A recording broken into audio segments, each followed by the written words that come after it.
Wolfchase Toyota Insider of the Memphis Tiger Network. I'm Jeff Brightwell alongside Richard Mulrooney. And Coach, coming off just one match over the weekend, you went up to Philadelphia to face Temple. We've talked to Brooks, the women's coach, and they were up there on a Thursday night when it was windy and rainy.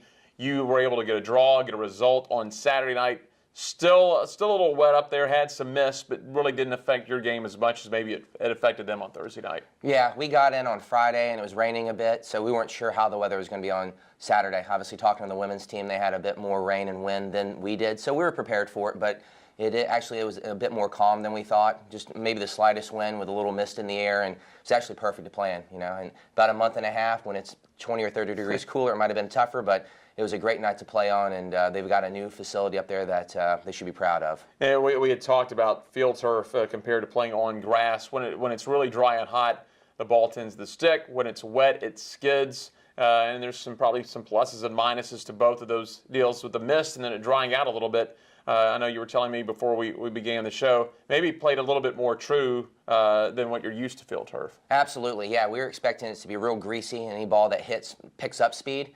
Whereas on Saturday, I think it was a little bit dry or a little sunny during the day, funny enough, dried it out. But it still played quick enough that it didn't slow the game down. So there was no excuses as to, you know, it was a disadvantage to them or to us. But at the same time, with it being a night game with a little mist in the air, it was pretty much similar to how grass would have played. Now, getting a draw on the road, very good. You get a result on the road. Were you pretty pleased with how the match came through? Absolutely, yeah. I mean, we started off first half, I think we got outshot 8-2.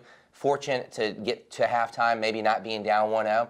Made a couple adjustments, and the boys came out with just being a little bit more competitive, a little bit more composure on the ball, and we sort of flipped it on them. I think we evened up on the shots, which meant that we got a few more shots than they did in the second half. I think we had a bit more of the play.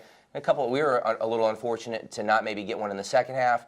Game goes in overtime. They actually had picked up a red card, but by that time you don't want to necessarily just bomb forward and try to get the goal and then have one scored against you and you lose your point on the road. But at the end of the day, I felt it was a fair result. They maybe could have seen one in the first half. We could have seen one in the second. Overtime was pretty just a null and void. Take your point and move on. That's a tough place. I mean, the 2 years that I've been there previously, it was 2 losses. They're going to get their fair results on at home against other competition there. So while we always want 3, we didn't want to lose with 0 and start 0-2 to the conference. All right, Coach Ed, just the one match over the weekend and last week at Temple. A little bit busier this week. Not too bad, though, but you will go on the road Wednesday night, 7 o'clock matchup in Nashville against Lipscomb. Yeah, in-state game. We scrimmage them in the spring usually and in the fall, so it gets very competitive. But I think Charles does a great job with his squad. They're always organized.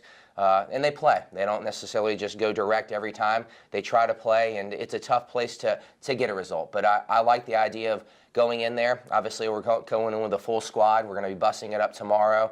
And you know, minutes will be spread out just for the fact that we do have a game 72 hours later versus UCF. But our focus will be on Lipscomb. It's another non-conference game that we want to represent not only our university but our conference well. And it will be a challenge, but a challenge that I believe we'll be up for. You mentioned UCF Saturday night at 7 o'clock at Mike Rose Soccer Complex, back in league play, also alumni weekend. So big match for you on Saturday night. Absolutely. You know, we're back at home. We're still disappointed we dropped our first conference game to Cincinnati, but, you know, obviously we don't want to look back in the rearview mirror on that. We want to look forward, and UCF comes in coming off a big win versus SMU. They're going to be confident, but at the same time, I know we will be as well. And obviously, with all the alumni in town watching the game, the guys will be up for it, and it's just another opportunity for us to hopefully grab 3 points and move up the standings. Kind of odd. You look at the league and how competitive it is this year. Cincinnati, I believe you mentioned already, out to a 2-0 start. Meanwhile, SMU, one of the perennial contenders, sitting at 0-2. Yeah, I mean, the parity's there this year. You know, when the year started, I wasn't sure how it was going to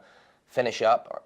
At the same time, you know, there's always the preseason rankings and stuff, but I mean that means squat, to be honest with you. It's about showing up for the game and competing, and teams are doing that, and we're right in the thick of things. Like I said, we're not 0-2, we're not 2-0, so we still have some work to do. But you know, when we have a home game this Saturday, we can start moving up the rankings with a victory or at least a result. Again, 7 o'clock Saturday night, alumni weekend. Be out there at Mike Rose against UCF. Coach, as always, we appreciate it. Thank you. That is head coach Richard Mulrooney. I'm Jeff Brightwell. This is the Wolfchase Toyota Insider on the Memphis Tiger Network.